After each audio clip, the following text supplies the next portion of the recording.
Resoluções espirituais. Parece algo antiquado, não é?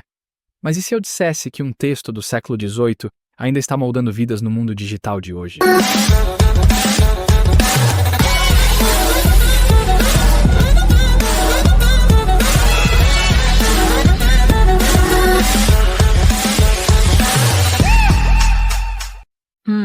Isso é intrigante. Você está falando das resoluções de Jonathan Edwards, certo? Exatamente. Um jovem teólogo puritano que, em 1722, decidiu escrever um conjunto de compromissos pessoais que acabaram se tornando um clássico da literatura cristã. Fascinante como algo tão antigo pode ainda ser relevante. O que torna essas resoluções tão especiais? Bem, é a combinação de humildade profunda e ambição espiritual.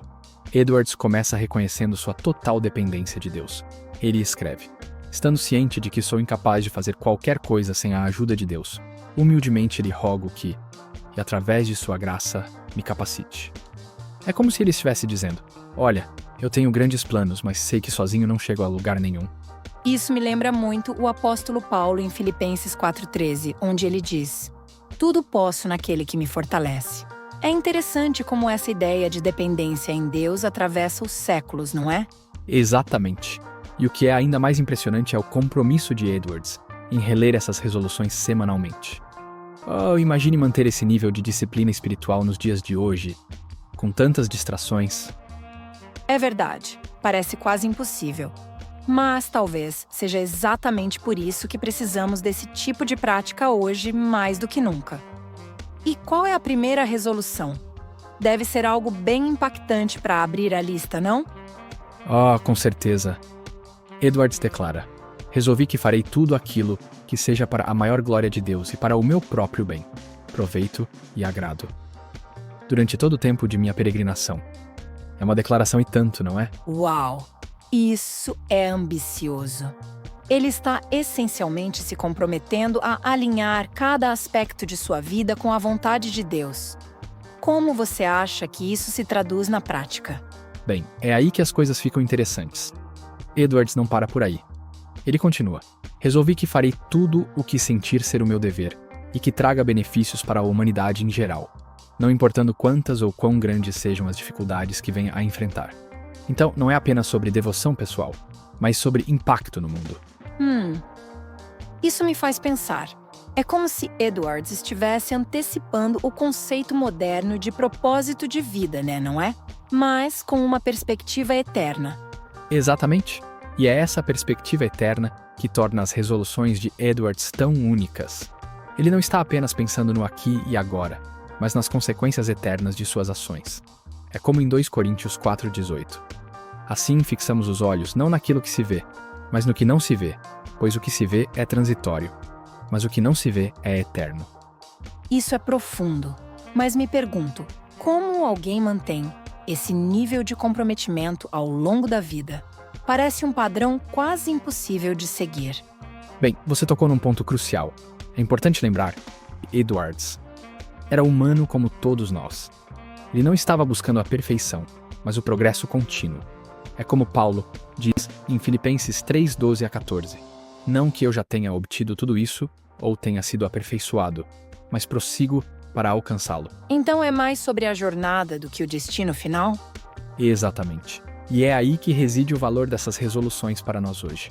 Elas nos desafiam a pensar seriamente sobre nossas prioridades, nossos compromissos e como queremos viver nossas vidas à luz da eternidade.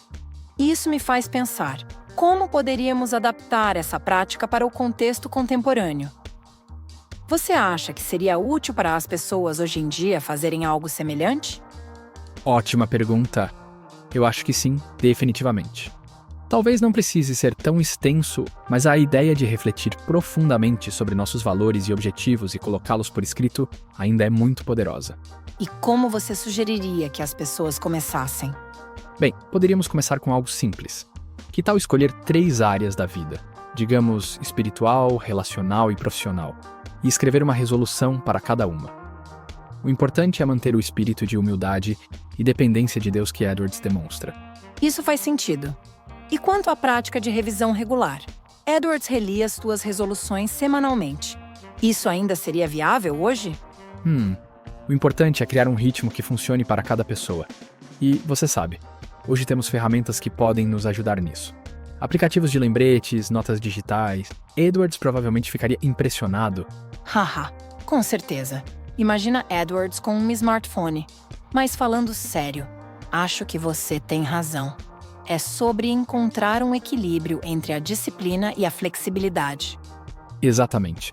E não podemos esquecer o aspecto comunitário. Edwards vivia em uma comunidade de fé que o apoiava.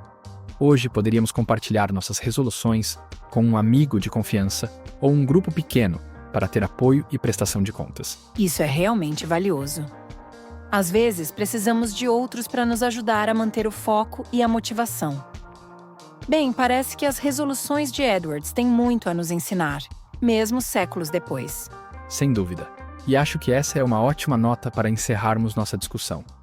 As resoluções de Jonathan Edwards nos desafiam a viver com propósito, buscar a glória de Deus, beneficiar os outros e manter os olhos fixos na eternidade. Tudo isso enquanto dependemos humildemente da graça de Deus. Perfeitamente resumido. Espero que nossos ouvintes se sintam inspirados a refletir sobre suas próprias vidas e talvez até a escrever algumas resoluções próprias. Lembrem-se, não se trata de perfeição, mas de progresso e perseverança na fé. Exatamente. E com isso, chegamos ao fim do nosso episódio de hoje no GNFM. Obrigado por nos acompanharem nessa jornada através das resoluções de Jonathan Edwards. Até a próxima! Até a próxima, pessoal! E não se esqueçam, vivam com propósito, amem a Deus e ao próximo, e mantenham os olhos fixos na eternidade.